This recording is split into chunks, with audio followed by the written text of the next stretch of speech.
Get rolling.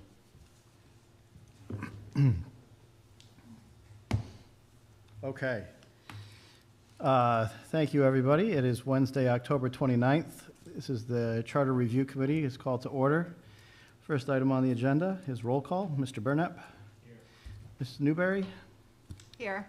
Mrs. DeCristoforo. Here. Mr. Newton. Here. Chair is here. Public comment?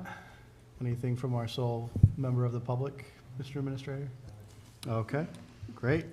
I apologize. I did not get the meeting minutes over to everybody this weekend, so we will table that for the next meeting. And then I do kind of want to switch up the agenda a little bit and talk about, spend the bulk of our discussion this evening probably about on the feedback from the different town boards and committees. Articles 16 through 18 are pretty short and minute, and I think we can address them if we have time tonight, and if not, we can certainly table it.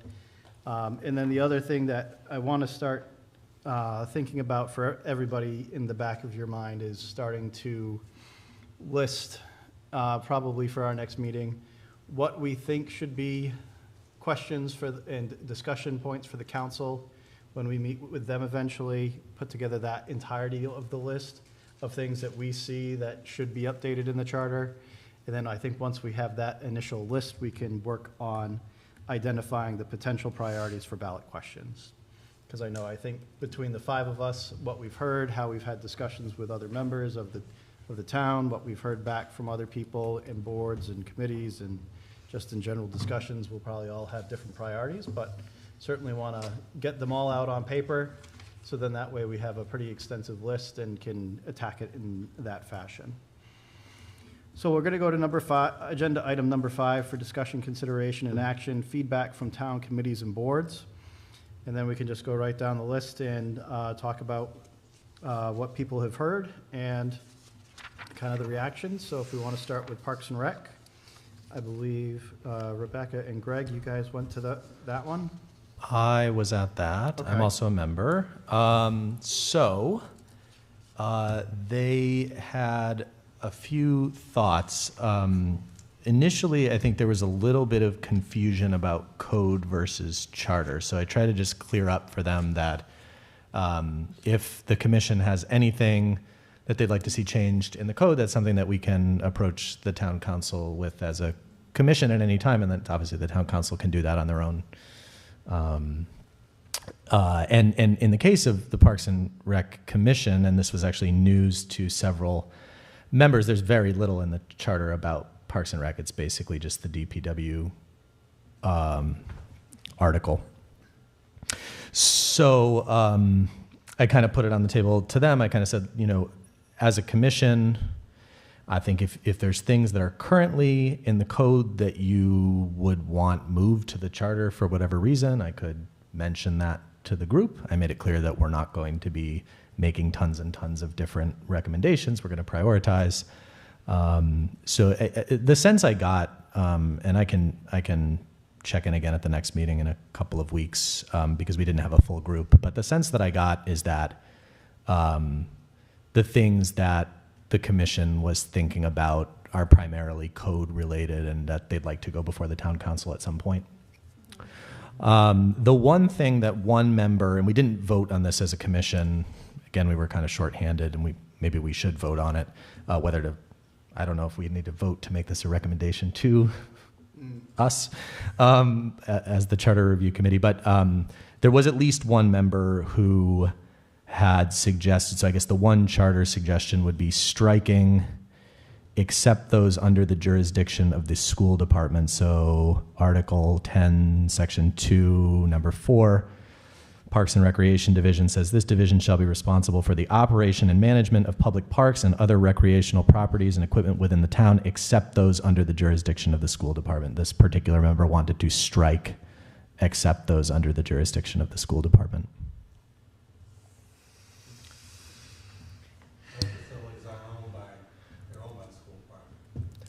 I did mention that, yeah. With the exception of the tennis courts. Right, okay.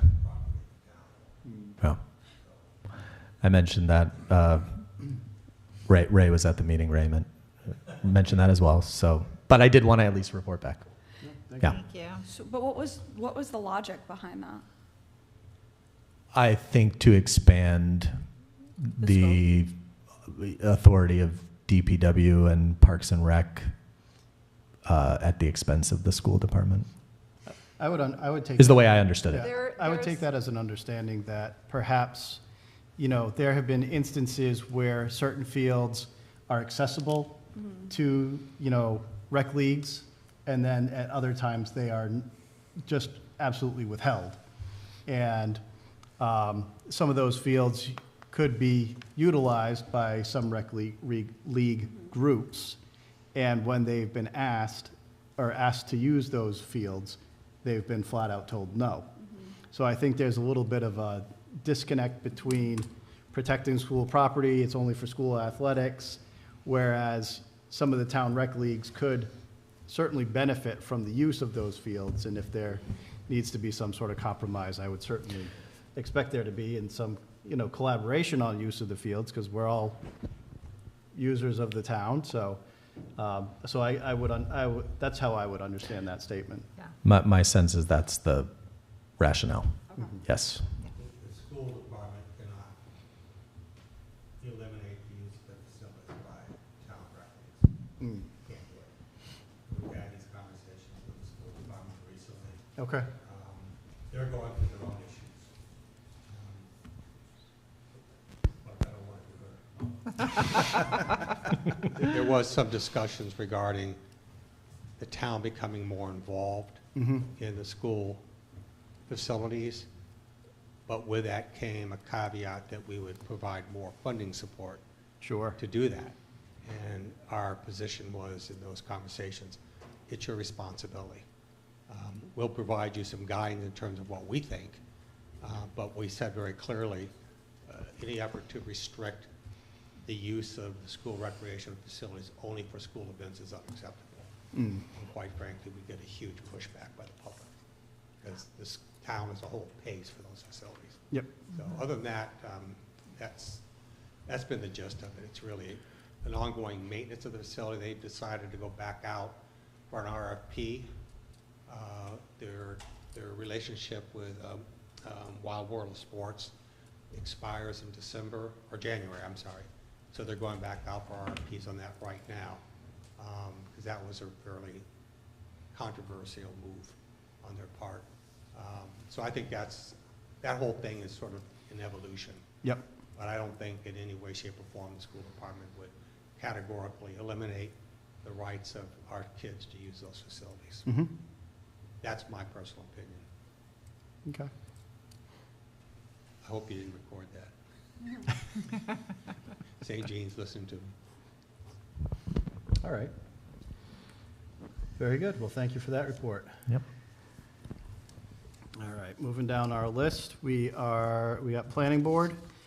So as a member of the planning board, I brought this up to the members at the last meeting that we had. We had a lot of good discussion. We were talking about community engagement. We were talking about community education. A lot of good discussion, but not so much that it would tie back into the charter. So I think there would be more outreach and probably collaboration with the town council similar to what you were thinking with your strategic plan on the council side of things, really informing and being transparent with the residents of how things perspire and, what the planning board can and can't do, get people to have the understanding that we're actually more of a judiciary board that makes sure that all the applicants are complying with the laws and regulations that we have as a town, whereas we just can't decide if, let's take a gas station, for example, that, we can't just say, no, you can't put a gas station there because that's the property owner's rights. It's allowed by right in the zoning ordinance, so there's a lot of education that goes along with it. We did talk about, I know with the new state laws, that we can create a super board. From the sounds of it, we talked with the planner about that, and it sounds like might not be the best thing for North Smithfield, just because of the size that we are, trying to maintain all of these different groups and hearings and everything like that. It just sounded like it would be another level of stress on the administration side of things, and that's one thing we are trying not to do, is put stress on, places where we already have a lot of it. That's an area where Mark and I will agree to disagree. Okay, I made it very clear to him that I think it is worth exploring okay, a super board, in part because the zoning board is increasingly becoming less relevant mm, under the new state regulations. So I think that there can be a conversation regarding, I don't see how a super board would put any more stress on staff. okay, Staff's already providing support for both boards. mm, The question is how to get them to work together, what's the rules and procedures when they meet, depending if they're meeting as a planning board and zoning board. But I think it's worth more conversation. sure. And I'll circle back with Mark so we can disagree some more. Okay, perfect. And one of the things that I did mention with the couple boards that I met with, and I'm sure you all said this as well, that this was really just an initial discussion. It wasn't the end of the discussions where, here we are, we're here to listen, and then we're going to shut the door and leave you out of it. I specifically said to the planning board that this is going to be an evolving discussion as we proceed, because we want to make sure that we have buy-in from the committees and support, and we all essentially get on the same page.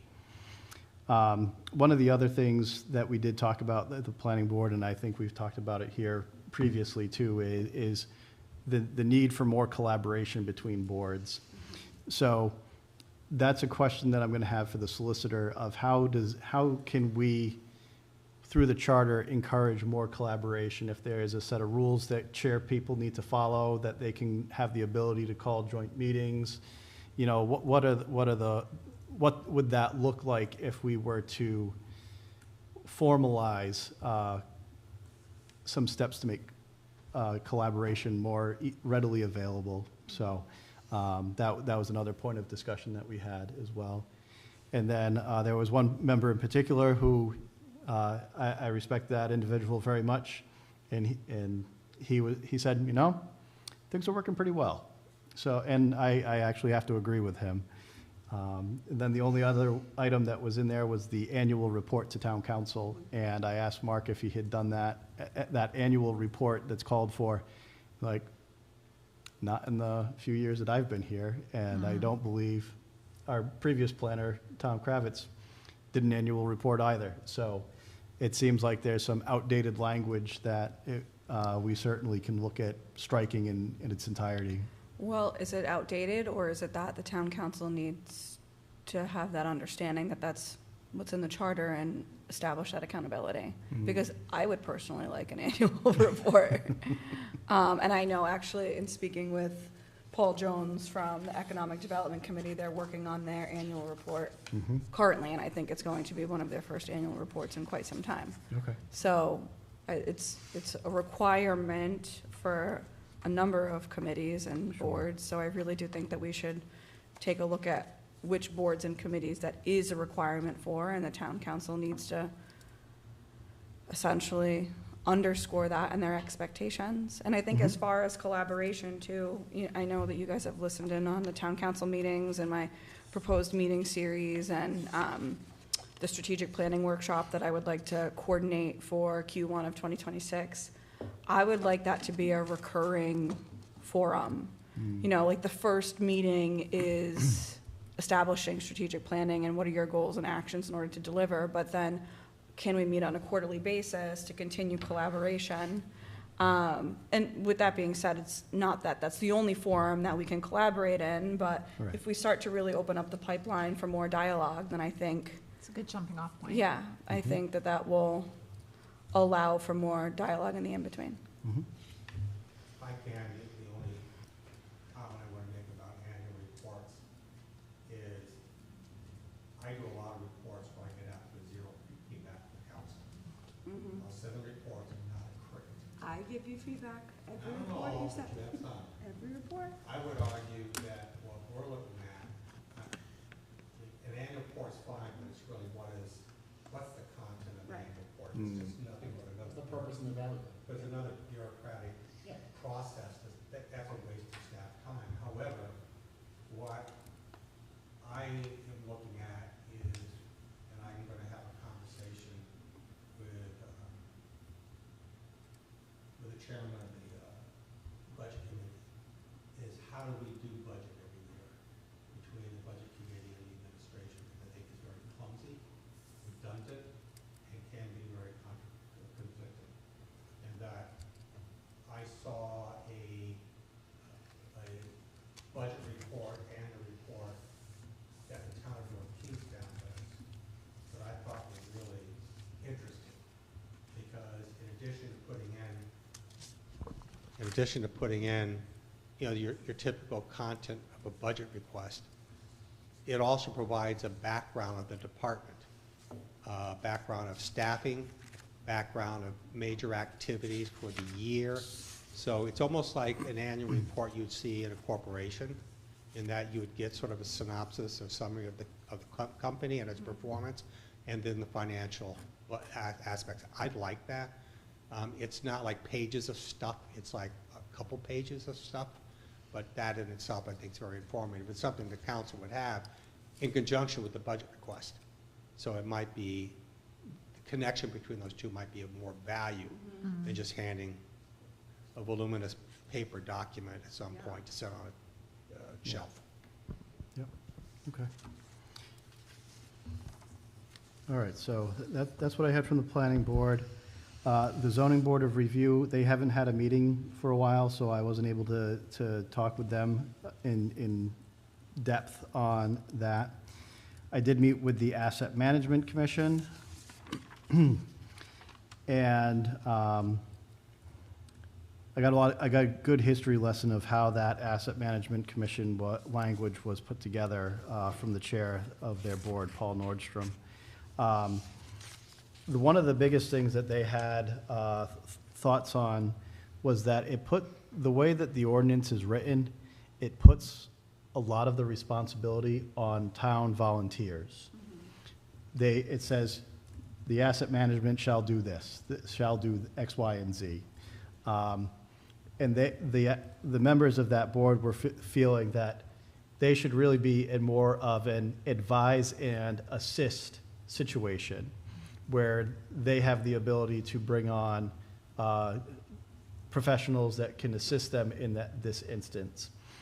So it tied somewhat back to conversation about facilities director or an asset manager who would oversee the town's assets and be really the ones responsible for the board to advise and assist in. So that was a lot of the discussion for that. I actually got a strike-throughs and cross-outs and marked-up version of the charter from one of the members as well. And then it's also just, you know, they were thinking that with that advise and assist, that there's that division of labor between the administration and the committee, similar to the planning board, where we have a planner and the assistant planner that serves with our board. And that would also give them the ability to go out for RFQ or RFP to help out with outside consultants. So like if we needed a building assessment done, they could put out an RFP that requests for an architecture and engineering firm to come and assess this building or that building, or, you know, and that sort of thing. And that's exactly what we've been doing. I've been serving as staff Okay. at the Asset Management Commission. They did get a budget appropriation. Mm-hmm. We are coming back to the council in December with a plan on how to spend that as the first step. Mm-hmm. An asset management plan. We're hoping that the conclusion of that step will maybe enlighten the council in terms of the potential value Yep. of the asset management strategy to town's budget process. But we have to really get through a first step first. Yep. Now that we have 3 engineers that are on-call status, then we now have the flexibility to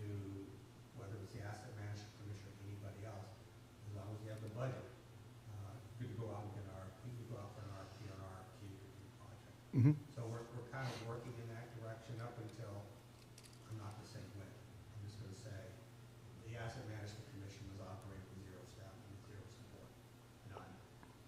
And that's changed. Good. Now, but there's nothing that requires that. I can be gone and someone else can come in and not want to do it. So, you know, Right. it's hit or miss. Yeah, so, and that's where, in my mind, comes a dedicated administrative level position that is responsible for all of that. So if you're here one day and then, you know, next election cycle, somebody else is here, at least we have a dedicated staff person who can continue that knowledge and, for better or worse, just keep maintenance of our assets in town. Well, what we could do is, because we had prepared a employee handbook, which I just It was like 100 pages. I know it's a big one, and it's very bureaucratic. It is what it is. We're gonna put a large chart on that now, but what we might be able to do as part of that is also put together a staffing chart Mhm. to show exact staffing linkages between staff and administration, specific boards and commissions. Yep. So that becomes more clear. Yeah. Codified within the employee handbook. Mhm. Has that handbook been finalized? No, well, technically, it has been finalized. I don't need to go to the council Mm. as the administrator, but I want to go to the council as the administrator, because I want a couple policies. Mhm.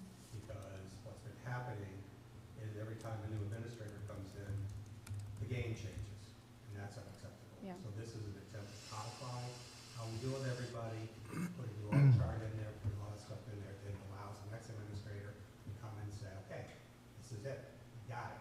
Mhm. As opposed to, well, what do I want to do? Because when I came in, we had different staff doing, under different benefit packages, different, vacation policies. Everything was different depending on when they came in. Mm. So that's not a good thing. Mhm. So we have union employees and we have appointed. And they're operating a little bit differently, but in many cases the same, because we can't fool around with Right. the contract. But there was a real lack of consistency in the documents, a real lack of professionalism. Mhm. It's like, we had a small document that was prepared under Administrator Hamilton. Mhm. There was a baseline using what Smithfield did. We really try to take it to a whole different level that really puts in place all the rules and regulations, employment law, all that kind of stuff.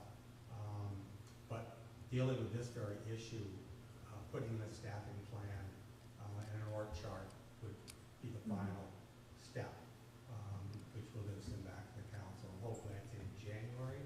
We Mhm. get through all the other stuff right now, trying to council. Okay. So I'll put together a staffing plan and org chart, and I'll get that over to you. So you Okay. can share. Yeah, that'd be great. Okay.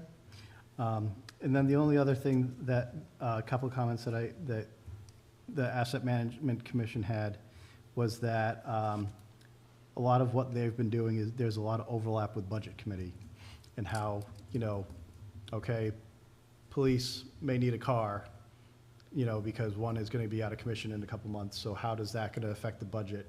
And there's, they too were talking about, would like to have the ability to collaborate with Asset Management, Budget Committee, and other, if there's other committees like building committees in town, how are we all collaborating? Oddly enough, with the building committees that we do have between the MBRTF, I know the council sitting is that right now, and the Hallowell Committee, both of those committees are actually supposed to have a member of the Asset Management Commission on it. And neither of them do.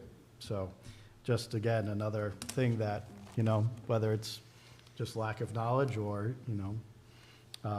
moving forward, trying to move forward a little quickly, that just got overlooked, so. I would suggest that the planning board, and I had this issue when I was the chairman of the planning board years ago, when we would get these capital budget requests to the planning board, I'd refuse to act on them. I said, I'm not doing this, because I have no basis to make any of these decisions. The Asset Management Commission is the basis. Yep. So I think that should come off the planning board's lap, be put on the Asset Management Commission's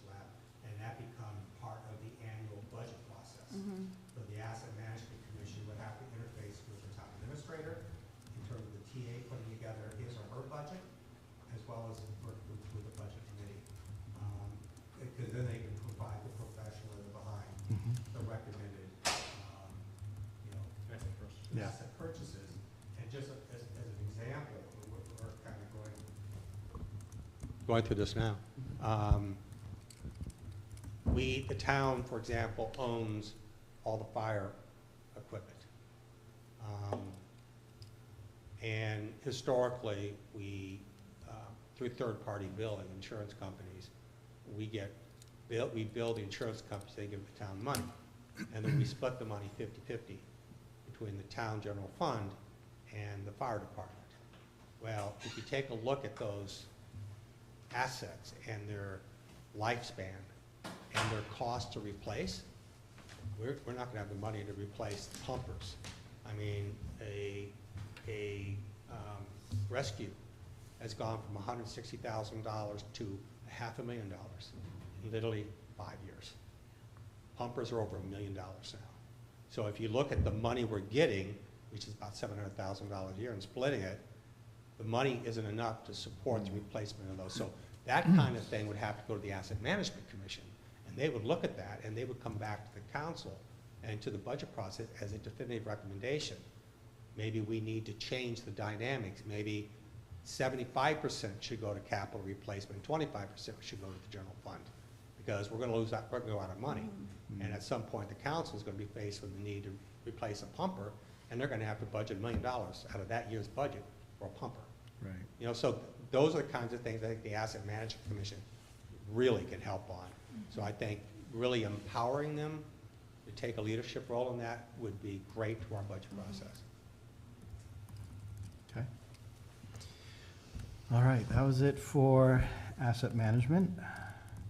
I just find it very interesting that we're hearing a lot from tonight that our boards and committees see the need to collaborate.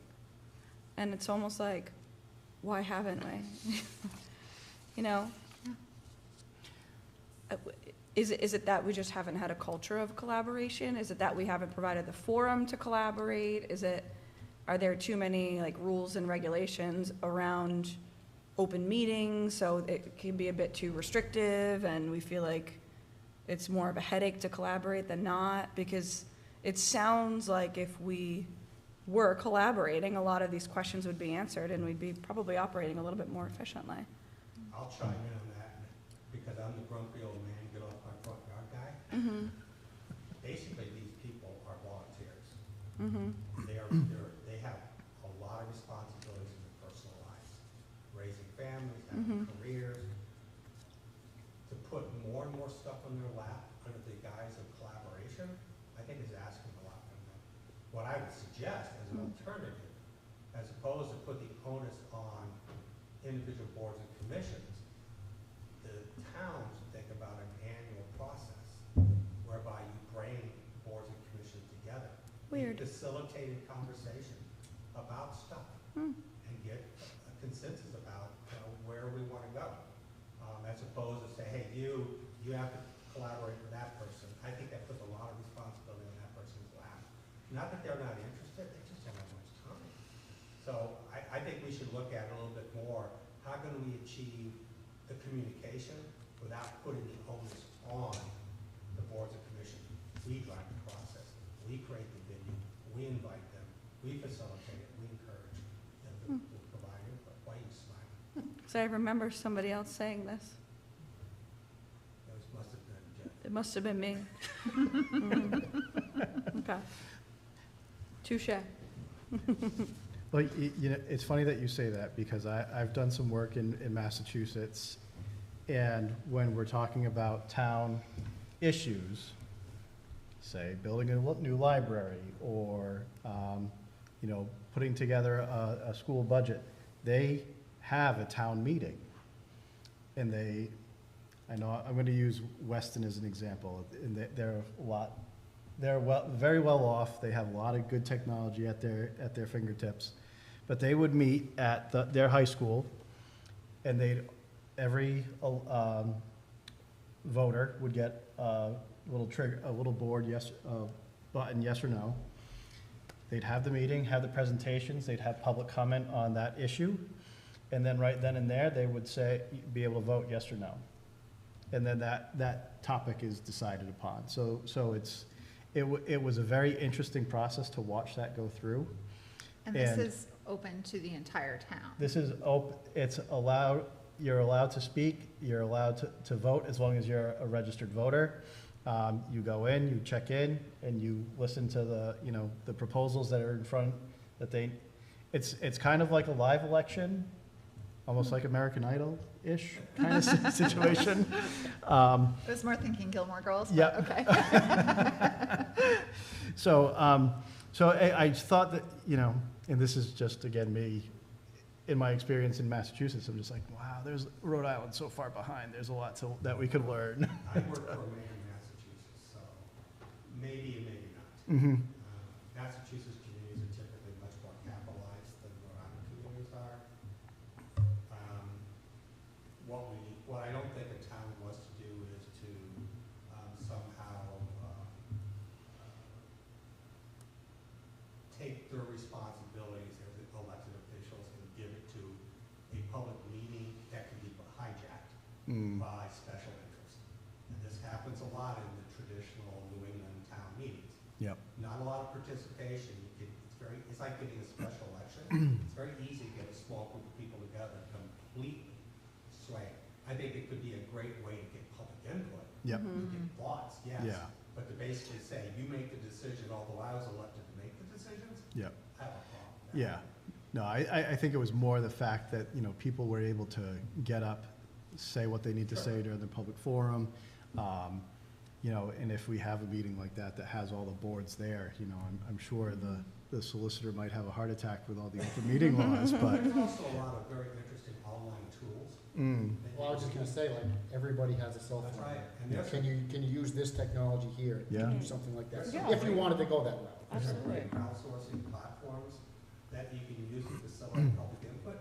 And I think in many ways they are preferable to public meetings because there are public group dynamics Yeah. which can actually work against people who want to contribute but get threatened in large forums by a personality. Oh, yeah. So if somebody has an opportunity to log in online and to offer constructive thoughts and opinions, that's great because a lot of those people aren't going to say boo at public meetings. Yeah. So I think Yeah. there's maybe a hybrid of the two. Mm-hmm, certainly.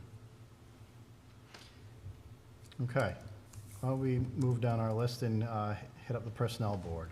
Okay, so I went to visit the personnel board and I had a very similar conversation in the sort of saying this is our jumping off point. I made sure they all had my information so they could contact me if they had any further input. I also shared with them that, we have a very, very lengthy document with lots and lots of pieces, and that we will be taking our highest priorities. So not to feel like we're not listening, but also to know that things are going to be prioritized based on what we feel that the most important things that need to go in front of the council were. The personnel board, when they looked at their piece, first of all, felt that section 2 needs to be struck altogether because they are not salaried. So that was the first thing that they said needed to be gotten rid of. When we looked at their powers and duties, they said out of the 5 powers and duties, they are only actually doing number 4. So 1, 2, 3, and 5, they are not doing. They wanted some clarification as to how those functions were being done, and I think probably a conversation with the administration and the new HR director for them, just for some clarification, would be really helpful. Oh, sure. It's the Article 13. On my printout, it's 43, but I don't know if you have the same, but it's Article 13.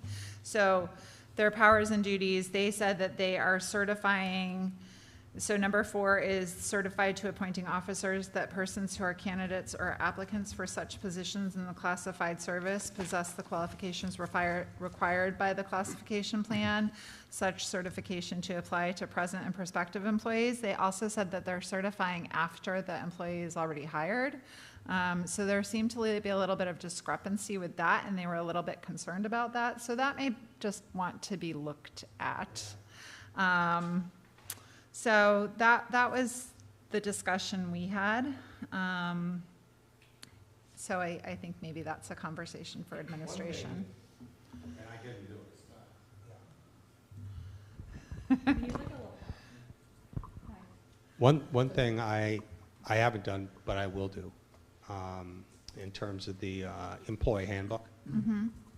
I'll send that over to the personnel board to take a look at that. Yeah. We've only had a few hires, and in my understanding, all those hires went through the personnel board. The personnel board does not opine on the appointees of the administrator. Right. No, they said that. yeah. They were discussing strictly union employees. Yeah, and my understanding was, and I'll double check this, that all union hires have gone through the personnel board. They have, so they said that they sit through the Interviews? interviews to Okay. make sure that everything is done the same way. Okay.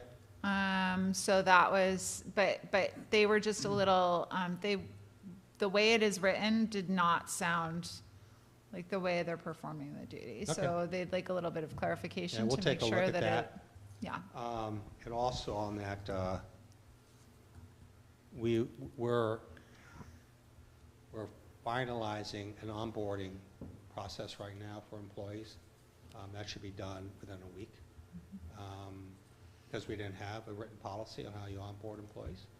And from that, we are going to start putting together the beginning of a HR staffing pay benefits assessment for North Smithfield and start comparing it to other communities. So we'll make sure that we include the personnel board in that process. I think that would make them feel, there seemed to be a feeling that they need more of a sense of purpose. And so that, I think that would probably be really helpful.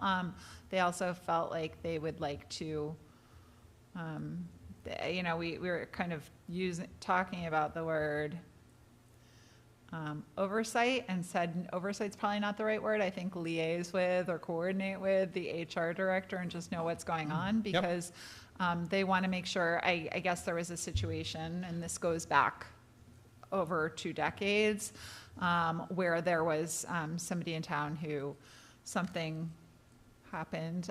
It was someone had committed a felony, and so the personnel board got calls and they were not aware of the situation. And so, those types of situations, they got calls from the press. So I think just, this is not something, this came up due to the charter conversation, and I think it could be clarified in the charter more what their role is and how they are coordinating with the administration. But it was more of a conversation of, this isn't accurate as to what our role is, and how do we clarify that, so. Okay. Is it a matter of clarifying, based on the charter, clarifying what the role of the personnel board is, and then ensuring that the personnel board is allowed to operate in that capacity?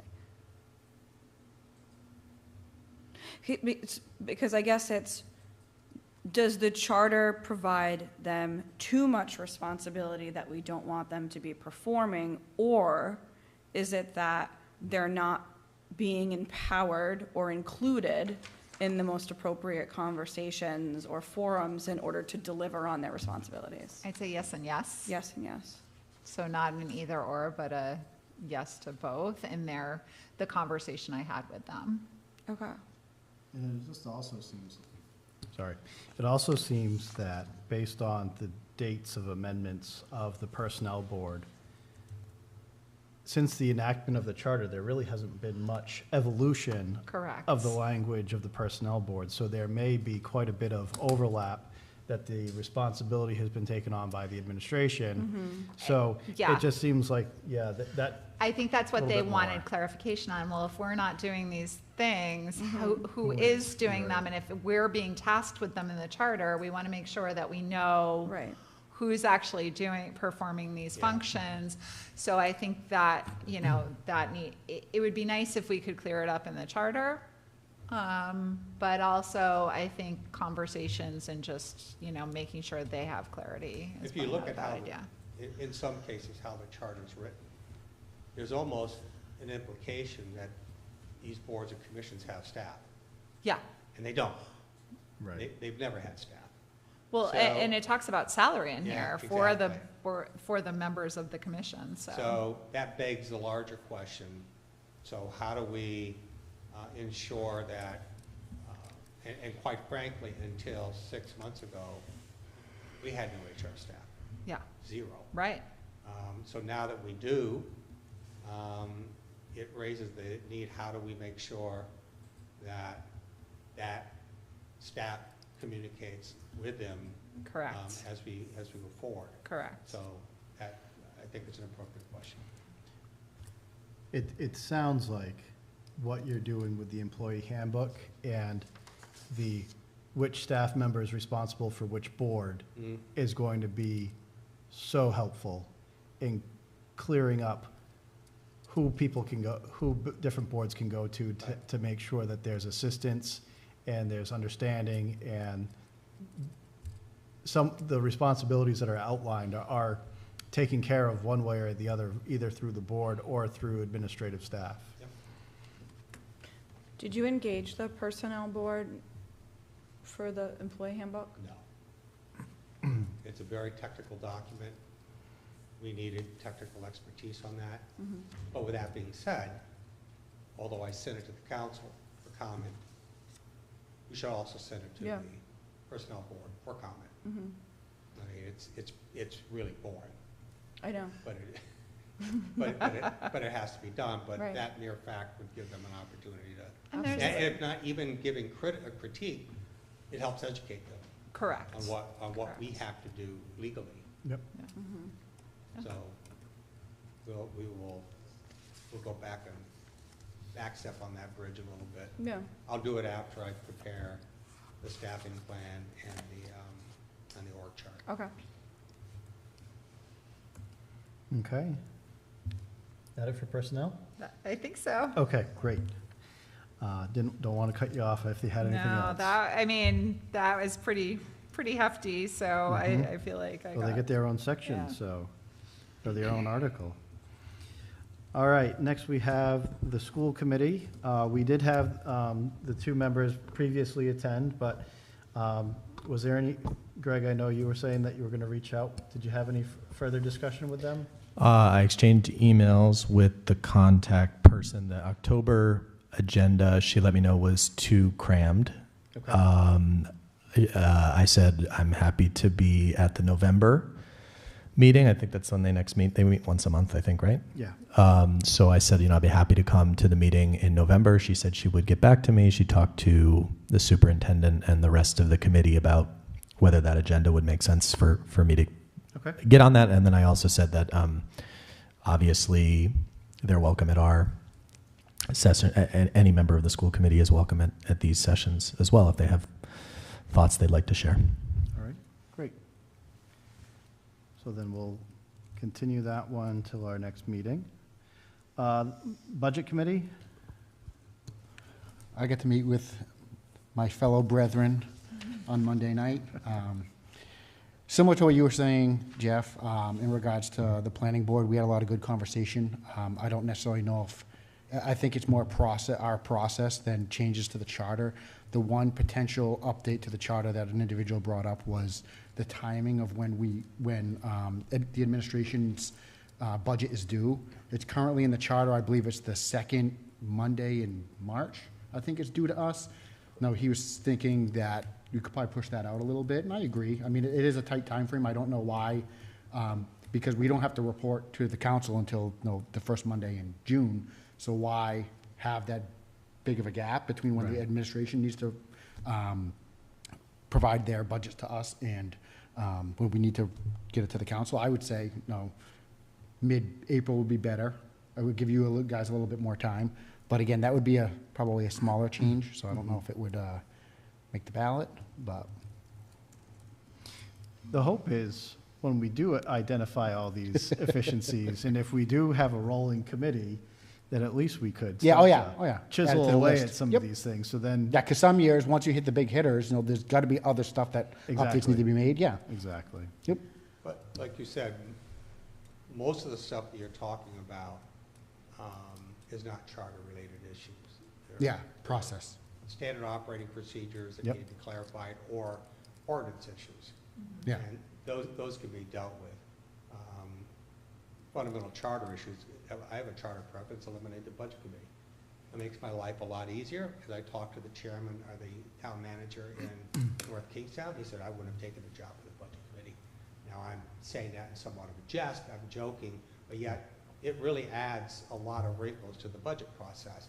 But I think those wrinkles can be effectively addressed by the administration, the budget committee, really deciding on what is the best plan of action that we can both follow to ensure a very seamless, transparent process that is hopefully identifying and eliminating potential contentious issues before they hit the council, because that's when things go off the rails.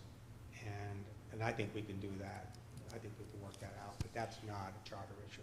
Yeah. So, and quite frankly, there's things I think the budget committee can help on that the administration doesn't use. Yeah, I mean, and that was part of the conversation that we were having, are there other areas where we could assist further? And there is. I think the budget committee needs to, and I don't mean this in a derogatory way, need to kind of stay in their lane. They're not a strategic group. They need to understand the administration's strategy and then see how, from a budget standpoint, we work together on that. And that's where some of the frustration came from me during the last budget process. But the bottom line is, there are things that we're doing in terms of our way we operate that doesn't make any sense. And I think I could use the budget committee to help maybe educate the town council on this. Yeah. As an example, the town council requires the administration to submit their bills for authorization to pay. That's ridiculous. The town council approves a budget. That's their job. The job of the administration is to spend money within that budget. To effectively make us, every meeting, go through a laborious paper chase of putting together everything for the council to, not rubber stamp, but to look and say, okay, pay the bills that are already accounts payable. But they're not booked as accounts payable because we can't book them. So at any one time, I can't give you an accurate accounting of the town, because there's a bunch of bills that are sitting there on the table that are not showing up on any of our financial systems because they have to go to the council. So going to the budget committee to talk about that process was put in place way back under Eddie Yazback when he was on the town council. It's a complete overstep of the council into the administration's business. I don't want to say that publicly because I don't want this to be. You just did. No, I said publicly in front of the council. But we have to really talk about things like that and say, what are you trying to achieve here? And is there a better way to achieve it? Yeah, my question would be, at that point in time, why? Was there a reason why he did that? Yeah, and my guess is. I mean, I'm not expecting anybody to know No, that, and I depending think- on when it was. I think sometimes some of these procedures evolve because of a lack of trust between the council and the administrator. And therefore, this is a way to sort of put an added layer of controls to feel comfortable. I get that.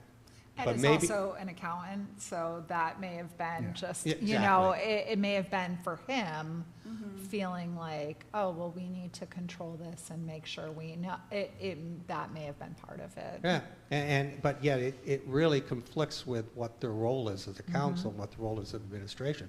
But maybe there's better ways that we can I mean, right structure. off the top of my head, I mean, you give them an annual, a monthly statement, or monthly or quarterly statement, budget to actual, as long as that's updated and it's trending the way that it should. Yeah.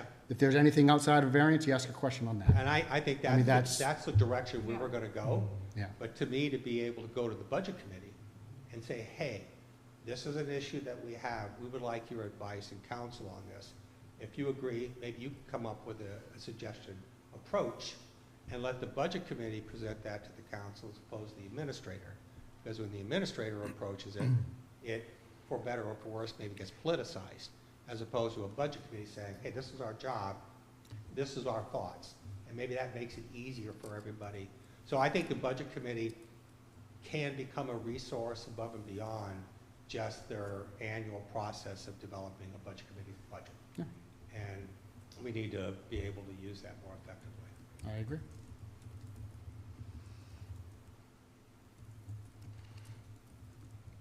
Thank you for that education. Because, well, I'm just thinking in my mind, well, gee, what if they don't approve payment of a bill and then we get hit with interest and all that stuff? We have to pay them. And then we have to We have a pay it choice. just because, you know, maybe one council member didn't agree with spending that money and he's like, no, I don't want to pay that bill. Or she doesn't want to pay that bill because they didn't agree with spending it in the first place. And in all due fairness, at least in the time that I've been here, that's never happened. I mean, sometimes a good question's raised by a member of the council as to maybe the summary document, you know, these numbers aren't matching up. That's valuable. Or maybe, can you explain this one? You know, that stuff has value. They've never come in and said, no, we're not going to pay that bill. And that's not the way the council behaves. I'm not saying any other council in the future, but this council doesn't behave like that. We just have to come up with a better system that meets their concerns and their effective redundancy to make you know, sure that they're not going to all of a sudden get shocked 3 months from now saying, you know, oh my God, you know, we got a major problem, versus, yeah, we're going to get this pile of paper every meeting and we're going to go through it, and we're going to spend a lot of time in my staff putting all that paperwork together. And then when we go through the budget process, you know, the finance department got kind of criticized for not having their accounts. Actuals through May. What's that? Actuals through May. Yeah, they hadn't been finalized,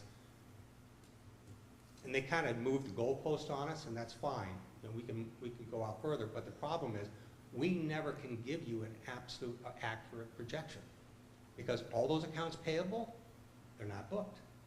They're not booked because they have to be presented to the council. So we're always off on the accounting. So in the budget process, you can come to us in June when we're trying to finalize the budget, and say, so this is only through May. What's going to happen in June? And we can say, well, we actually have booked the following accounts payable in June, so we can give you a fairly good estimate as to what our net cash position is going to be at the end of June, beginning of the new fiscal year. You can't do that now because of the requirement to approve these bills. So the council could really benefit from this in terms of having greater transparency on the financials, and we can reduce the time commitment that staff has to go through to prepare the paperwork. That's all. So we Yeah. have to come up with a better approach. I mean, I would be open to, That all goes back optimizing to the budget process. committee. Our only reason making this comment is the budget committee is a potential resource to help us through that process. I won't be approving any more bills to kill beavers, just letting you know. I have mercenaries still. Okay. I'm from Indiana. We know how to take care of them. Too funny. All right, well, thank you, Scott. Anything else on the budget committee? Nope, that's all I had. All right, thank you. Board of Assessment. I sent an email. I didn't get a response. I'd be happy to follow up. I believe there was a meeting. I think I saw on NRI Now that there was a meeting maybe earlier this week at like 2:00. I wouldn't have been able to make it anyhow on account of work. It might be that if I don't know if people know if they typically meet during the day on a weekday, maybe somebody else could take that one. I'm But around during the day, I can certainly do that, if you want to loop us in. Did you reach out to Jennifer? Yeah, Okay, did she give you background on that? I didn't get a response, but Can you please? I can email again. Absolutely. And Yep. copy me on the. Sure. Do you want Yeah, to yeah. copy me as well, and that way you can loop Yeah. me in? And That'd be great. Yeah. She's been out for Yeah. a few days, so. No worries. But she's on vacation. And then if you don't get any response there, my uncle-in-law is also on that board, so I can ping him too. We'll pile on. Okay, so we'll table that one to the next meeting. Sewer Commission. I met with the sewer commission, I think it was about 3 weeks ago, it was the beginning of the month. The crux of the conversation revolved around another item I think is probably gonna be somewhere in an ordinance. They said one of the challenges that they have is currently the town council acts as liaison or acts as the water committee or water commission. And they said that has brought challenges to them. They think that the sewer commission should be the water and sewer commission. They feel that the town council probably doesn't have the bandwidth to specifically focus on water, so that it's probably not getting the due attention it needs. And when individuals from town have come to a sewer commission and brought up water issues, they cannot opine on them because it's strictly a sewer commission meeting. So that was the crux of what the conversation revolved around. I tried to try to find that online. I couldn't find anywhere online where the town council acts as a liaison for a commission. Because then I was because I tried to find it in the charter, and it wasn't in the charter anywhere. It wasn't specifically called out that the town council needs to act as that. So I'm guessing it's somewhere in an ordinance. That probably was in the charter. I'll double check that yeah. tomorrow, Yeah, because I know that's a real problem. yeah. That's a real problem. So they were suggesting to just combine water and sewer together. Sure. I think we had even said that when we reviewed their section too. Yeah. Do we know the genesis of why the town council is acting as the water commission? Have we had a water commission in the past, or has it always been the town council? There actually was at one time a water authority A Yeah. water authority. that was disbanded by the council, Okay, because they got involved in wanting to come up with an expanded water system, and it didn't let it play that well. okay, But I think that they've always served in that capacity. as Okay. that public utility. But I'll get the history on that. Because I think, wasn't there the Slatersville Water Commission? Because we had the water tower that recently just got taken down. So, okay. And that was it for the water, or the sewer commission, sorry. Okay. All right, moving along to Conservation Commission. The Conservation Commission has been a little bit elusive. We don't, I don't actually know who is necessarily chairing or vice chairing that board. I think when you and I connected, you were going to look into it, but Beth, I think we're having some, We're having the same issue on the groundwater protection because we need someone from the Land Trust or the Conservation Commission sitting in a seat on our committee, and we can't get a hold of the Conservation Commission. I so. spoke to, I'm sorry, the memory is not as good as the chairman. Cynthia? I talked to Cynthia earlier this week about that. Okay. I told her I would, as the town administrator, I have appointments to that. I said, I have no problem with letting the groundwater commission vet out candidates and giving those candidates for selection. Right. I have no problem with that. Right, we still have that one seat. So we have your seat vacant, but then we have the Land Trust and the, or so, conservation. Land Trust or Conservation. Yeah. And so we are looking into that as I well. believe it's met for 2 years. Yeah. Yeah, They're, not to put any pressure on you, but they're administrator appointees, right? Conservation, they are. Dang you're it. really bad. Yeah. I'll happily be corrected, but I believe members of the Conservation Commission are administrator I will check that. appointments. Of course, I can't run everybody's committees, but I've got some problems with one specific individual on that commission who's been acting unilaterally on some stuff in town. Okay, And well, it's there's also, been a problem. So Okay. I need to get a handle on what's going on Okay. in that It does committee. say that there may be hold on. The town administrator, with the approval of the town council, shall direct the Conservation Commission. Members of such commission shall be appointed by the town administrator. All right. Yeah, I think we need to get a handle on that commission. I think they're probably a pretty important one. It could be. Yeah. the question is, you know, how many, is there a potential for some of these boards and commissions to be joined into a commission that maybe has a little more of an expansive role, but yet similar? I mean, we have groundwater, we have conservation commission, of course, land trust is a different. It's a private entity. Private entity, Yeah. but, you know, we create a lot of these commissions, and if you really look at what they're doing, it's not that dissimilar. So, There's a lot of overlap between yeah, there's a lot of overlap. Parks and Rec and Conservation Commission for, you know, and then reliance on the land trust. I know for the longest time, the Conservation Commission would provide comment to the planning board on certain applications that were before us as well, so. Well, We- that's we- what one of their duties is, yeah. Yeah, well, and we haven't had that for probably the 2 years that you've been stating, so. Okay. So we'll Okay. continue Conservation Commission then. And I'll follow up on that. Okay. Thank you. And then lastly, we have the Economic Development Commission. Yes, I met with Paul Jones, the chair of the Economic Development Commission. I actually, if you give me a sec, I want to pull up their charter language. So Paul wanted to give it additional thought and then get back to me, but his initial reactions were that as the Economic Development Commission, essentially their scope of responsibility is to be able to, I don't want to say inform, but also weigh in on new business in town. As well as, so what does it say here specifically? Promote and encourage the location and development of new business in the town, as well as the maintenance and expansion of existing business. Paul said that the Economic Development Commission is going to kind of focus on existing business right now and how we can better support existing businesses in town.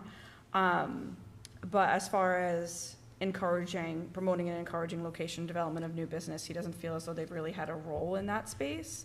They would like to have more of a role in that space in order to fulfill, obviously, the duties, the powers and duties of their commission. So he definitely feels as though there's opportunity there. So I think that's just a matter of how are we engaging them. Yeah, that doesn't sound like a charter change. No, I need at think all. it's just Yeah. fulfilling their scope of power and duties. And then with that being said too, he does feel as though there's opportunity to better collaborate with the planning and the zoning board so that they can have a better understanding of pipeline and how they can better support new business, even existing business. So I do really feel as though there's like a little bit of a triumvirate there between, you know, economic development, planning, zoning. How can we provide more of a collaborative forum for that sort of interaction? But as far as new business, I don't know how we've engaged them in the past. I don't know how they've supported new business in the past. I know that they were involved with 146 initially. They still are? Yep. Okay. Yeah, I think it's important that we continue to keep them engaged and understanding that there's probably only so much that we can involve them in, especially since they all have day jobs as well. One thing you should be But- aware of, we are, as our various departments are transitioning into open gov now. Planning is doing that, so everything in planning is gonna be on the open gov platform. And as I understand it, anybody will have public access to open gov. So every time somebody submits a subdivision, you know, requirement or whatever, doing with the planning board process, you can actually go on open gov and you can track everything that's going on within the planning department. We're just now transitioning into that. We're doing the same with zoning. They're going on open gov as well, so all zoning issues, all history of any violations, any citations, any court cases are all going to be on open gov. So that's going to be a whole different game pretty soon. So from the Economic Development Commission standpoint, not to say that they should have good communication with the planning department, they have the ability, so just to go online, see Yeah. what's going on, see the businesses. And quite frankly, there's quite a lot going on in town right now. Yeah, I'm sure that there is. So I think it's really ensuring that they understand that that means of communication exists, but also too, like you've said, these are volunteers, you know, that are busy outside of their volunteer capacity. So how can we be better providing them this information instead of, you know, saying that they now have the responsibility of going out there and pulling these reports on their own? Could it be a monthly report? Could it be a quarterly report, where we're pulling that information from the respective government site and providing it to them? But I think, you know, it's a group that's very passionate about being able to support new business and existing business, so really ensuring that they're included in the appropriate conversations. But I do know that they are working on how to better support existing businesses in town. They did send out a survey to existing businesses. I'm not sure of the survey questions exactly. It was included in the newsletter, and they did not get any feedback at all. No, I'm not surprised, and it's disappointing because I think that there's probably a lot of opportunity there, and I think we need to come up with a better communication vehicle, not to hijack the conversation for that, but I think that there's definitely an opportunity there to, you know, ensure that we have a platform for our boards and commissions to better communicate with the public, and then in turn to collaborate with each other. EDC, the Economic Development Commission, we did share with me their survey before they released it. Yeah. And I said, it looks fine. Mhm. What Sorry, they- Scott.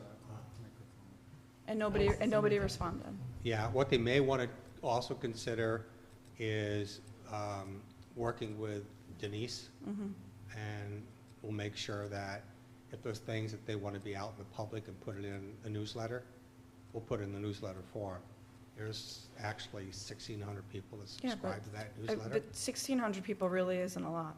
That, I mean, we know it's that. still pretty good. I mean, it's fine, but when you think, I bet only like 25% of the 1,600 actually read it. It's better than what they're doing right now. So one step at a time, if we can get them at least on the newsletter, and then we can maybe try to find other ways to get them involved. And that doesn't mean not communicating with, you know, like the town planner. I'm sort of saying is, just those steps alone has, I mean, I've used the newsletter and actually have gotten some pretty good feedback on issues that actually surprised me. So I've been fairly upbeat about it. Yeah, I'm just not a huge fan of the newsletter. I think that we need to come up with a different communication vehicle, but again, that's a conversation for another That's a day. whole other issue. But I'm also thinking too, Beth, maybe, like, I know groundwater protection has had a lot of success with press releases. So maybe the Economic Development Committee could leverage that in the future.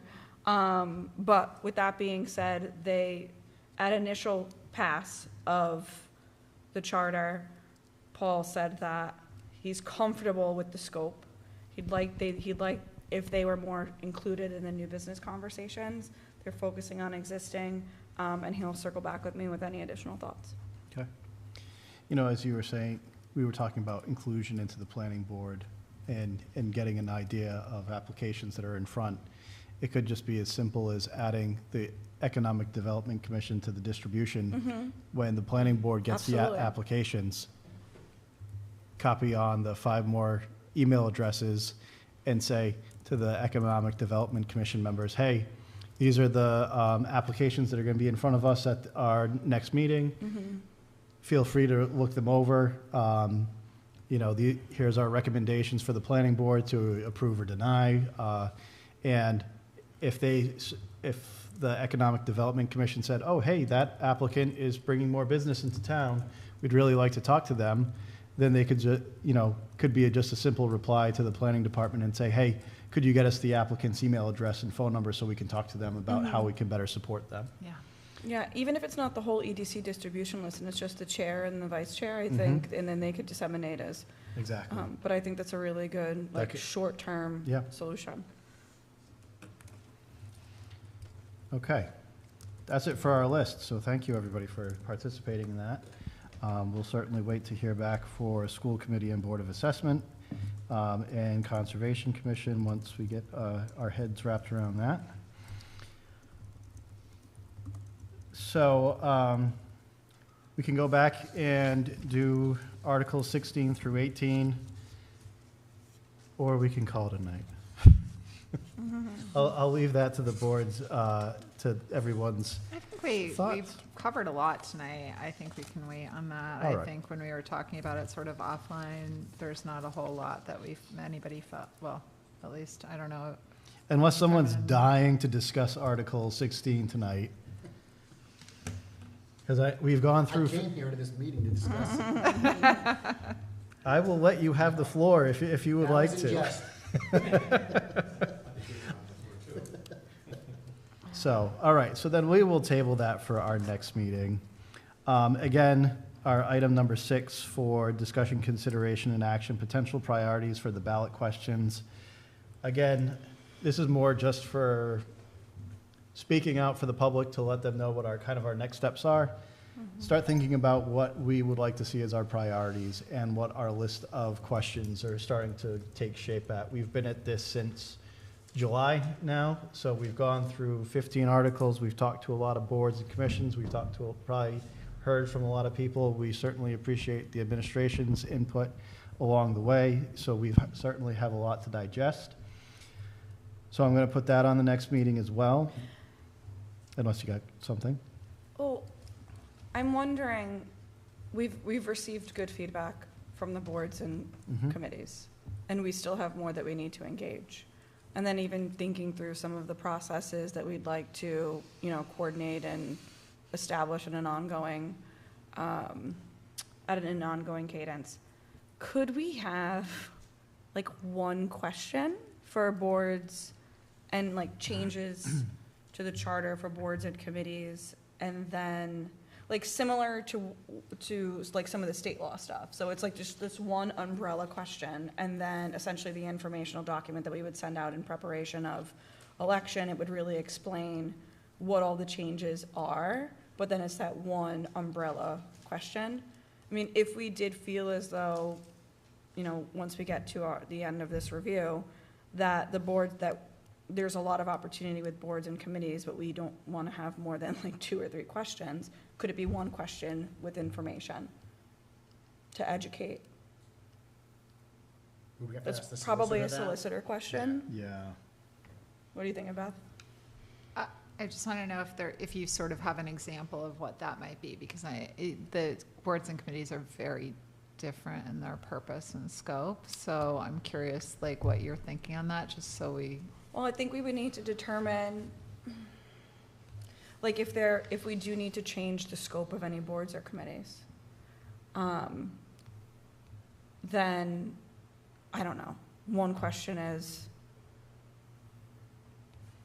given review or something, our boards and committees, we're going to expand the scope or not expand the scope or like decrease the scope. And then that's like a catch-all for, maybe it's a stretch. Yeah, I think that's I gonna think get it's too much tricky. of a Yeah. stretch. Because then, like you say, we're making an adjustment to the planning board charter, and people agree with that. And But don't then- agree with then something we're- else. We're talking about the personnel board, and they don't agree with that. Yeah, They're kind of forced to vote one way or Yeah, the yeah, other yeah. as a catch-all. yeah. So when we're getting to those catch-all questions, I think state law, totally fine, but I think when we get to the more specific parts of the charter, that's where we're gonna have to have individual Yeah. questions. Yeah, Because I would hate to propose something that would greatly benefit the town, but then something else is tacked onto it that just sours everybody, and then it just gets voted no because of Yeah. that one little tack-on Yeah. situation. yeah. And then with all of that being said, though, like, I wonder if for some of these boards and committees, there's just like too much detail in the charter that proves more restrictive than like empowering. So is it that there's opportunity in the future to remove some of the detailed language, and then that becomes an ordinance, right? And so that there's more flexibility there in the future. And I hate talking with my back to you, I'm so sorry, Kevin. So that there's opportunity in the future to change based on the needs of the town, because I think the charter can be very restrictive. Like, I'm thinking through the most recent situation with the budget committee and the union contracts, and how that became a bit of a headache as we're preparing for public meeting. And now I think that it's a necessity, but having that detailed language in the charter can really handcuff us a little bit, so. Red tape. Yes, And then in some of those cases, you're not saying, some of those cases, the state law. Right, So we're just simply right. reflecting that. But, yeah, I think that maybe there's just too much detail in the charter that it ends up, being more red tape than Yep. anything else. So maybe it's a catch-all question that says, Eliminate red tape. eliminate, Let's just get this rid of on the boards, charter. committees, and commissions, like these will be, I don't know, Yeah. just a thought. I agree with Jeff. I think you're going to, when we get to what we think is really the most important, if you try to make it that broad, it's not going to work, Yeah. would be my thought. Okay. All right, before we adjourn, let's figure out when our next meeting is going to be. If everyone wants to take a look at your calendar. I'm not going to recommend the night before Thanksgiving. I think people will probably be busy, unless you guys really need a break from family before Thanksgiving kicks in. But we could continue our cadence of Wednesday nights, look at the 19th, if that works for folks. If it doesn't, then we can certainly look to do another night. The 19th works for me. Works for me. Works for me. Good? All right, so why don't we say November 19th for our next meeting? Do we have any recommendations to council before I skip over that one? I don't think so. Okay. Thank you for giving our updates. I appreciate it. Oh, you're very welcome. You won't be seeing me at council meetings for Monday nights for a while because I'll be coaching basketball instead. Okay. So, rec league, yep. So, I said I couldn't do Thursday nights because I'm coaching from 7 to 8 on Monday nights now, so. I was just going to add something. I'm late to this, but I'm just thinking about what Rebecca said. I actually think there is a very good argument for trying to do much more about boards and commissions through ordinance. I mean, it is a little weird when you think about it, just how prescriptive the charter is. I mean, I'm thinking of it in terms of like, when you think about like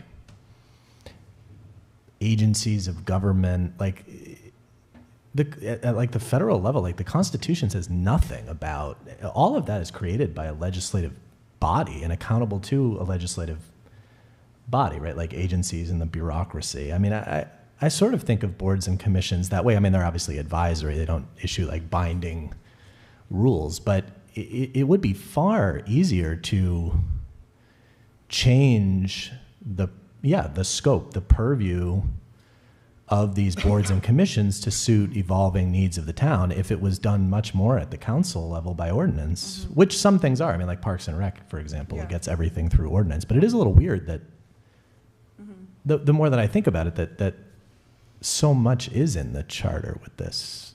Yeah. So I'm actually open to I don't know if it would be practical, but It's almost like, in the charter, you can reference these boards and commissions, but reference them in a very generic Yes. one Yes. paragraph. yes. And then the ordinance would get into the details as what Yes. is the responsibilities of Right. this. I'm And just that- playing with and that in my can be head. very fluid. Yeah, It I'm changes just all playing the with that in time. my, now that would be that would mean striking significant amounts of language from various Yeah. parts of the charter, which Yeah, it would would. be seen as rocking the boat. But I think there's actually a very good argument for it, just off the top of my head. I mean, we'd have to think that through, but yeah. I'm wondering how you would do that, though, in terms of just like continuity. So, like, I get what you're saying, and I really like the thought and what Rebecca's saying. I'm just wondering how you could be like, okay, we're getting rid of all of these boards and commissions, or we still have these boards and commissions, but now we're going to put the scope in the ordinances. It seems like there would be sort of this crazy time where you're like trying to. Yeah. It would create a lot of work for the town council too, Yeah. And to do that all at once, I guess. I like the idea But- as well, but I get concerned because I'm always playing the what if. Yeah. What if we get a really, excuse my language, shitty council? And then they're like, you know what? We No don't boards need- and commissions. We don't need these boards and commissions. We're going to make all the decisions ourselves. And then it just goes downhill. Well, but the Very- boards and commissions will still be referenced in the charter. Right. Okay. It's So just the The scope. details of their operations Yeah. could change, but you can put some basics just to protect Yeah, their existence. yep. I find it hard to believe that we would have such a bad council that they would do that, but maybe I'm a little bit more I just see how optimistic. everything lately has been getting politicized. Don't use that, don't use current events. If that's gonna be it, we're walking out of here right now. I just want to make sure that because I'm so many generations in this town, that the next so many generations of this town is protected and has a town to live in. And if we're going to start striking a lot of language, I want to make sure that we're doing it purposefully and still protecting Yeah. the town as a whole. So if by chance we get a majority of 3 council members that just want to hijack things, Yeah. they're not the one, they still have to abide by Charter. the charter. So I'd like to discuss it with David Igliozzi and see, I'm glad you bring him up because I think at our next, when we get to our potential priorities and questions, I want to have him here at that meeting to kind of walk us through the implications of each Yeah. thing that we talk about. And it might be 1 or 2, 2 or 3 meetings that we have to go through with him, just so because there's going to be a lot. And then that way, he can go ahead, do his homework, understand, okay, this is going to conflict with state law, so we have to have this in, or this is going to be the legal ramifications for X, Y, and Z. So he's definitely on my list to be including him in some of our upcoming discussions. My suggestion on that, though, is make sure that you very much refine exactly what the question is before you start putting them on the plate with David. Okay. Because if they're vague, abstract, you're going to be sitting here for the next 10 years. Because David will be all over, I'm not speaking ill about him, I'm just saying, No, they need to give be him a black and white. specific question to answer, and he's fine. yeah. If you just approach it in a more of a gestalt way, What if? But we may not buckle your necessarily seatbelts. even know Yeah. how to refine the question, so we may Yeah. need some, so I think maybe, Some like, especially advisement, for the yeah. boards and commission, like, conversation, like, do we just ask it in advance so he's thinking about it? So we can prepare him for a more detailed conversation in the future? Yeah. Here's what we're thinking. And any input would be appreciated. We're not making any recommendations at this point, but we'd like some more institutional knowledge and what the Yeah. ramifications It does sort of of that go would be. back to what we talked about at the beginning of modernizing the document and making it much more accessible for people, and also sort of adding, I know Kevin said like adding a glossary sort of to it, I that part of it really appeals to me, of saying sort of like, here, we have this board and this commission and blah, blah, blah, and keeping it very vague, and then making the details by ordinance Yeah. interesting. All right. As always, everyone, it's been a great discussion, so thank you all for the time tonight. Anything else before we adjourn? Nope. All right. Then I will adjourn our meeting for this evening, and we'll see everybody on November 19th. Thank you. Thank you.